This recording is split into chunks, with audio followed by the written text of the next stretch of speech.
Koffiepryse, ja, lekker warm onderwerp deesdae, hè. Ek het gedink om so 'n bietjie te gesels oor koffiepryse en daarom het ek dan nou vir ons so 'n videoetjie opgesit om te sien dat jy kan sien hoe lyk regte koffie.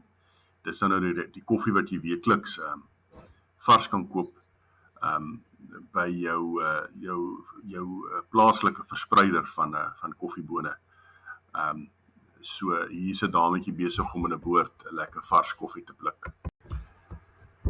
Ja, wanneer jy dan nou koffie koop, maak seker jy koop koffie en nie sigorei nie. Hierdie is 'n prentjie van hoe 'n sigorei blom lyk en in die wortel. Die wortel is wat hulle gebruik om dan nou te rooster om mee koffie te maak. Ek sê koffie in aanhalingstekens want dit is eintlik maar sigorei wat jy dan nou koop. En ek het in die volgende skyfie is daar 'n prysvergelyking en die vergelyking gebruik ek dan nou wel koffie wat hulle noem dit freeze-dry word en nie sigorei nie. Ja, soos ek genoem het, hierdie is dan nou 'n vergelyking tussen kitskoffie. Dis dan nou regte koffie wat gefreeze-dry is, so maak seker wanneer jy koffie koop, jy wel kitskoffie koop en nie sigorei nie.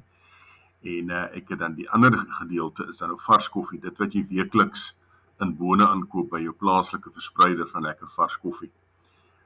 So dit maak interessante leeswerk wat wel opgelet moet word is dat die verhouding wat jy gebruik om jou koppie koffie te maak by die huis met vars geroosterde koffie, wel die gram daarvan kan verskil afhangende van die prosedure wat jy gebruik. So ja, interessante leeswerk. Ek hoor graag van jou in die kommentaar.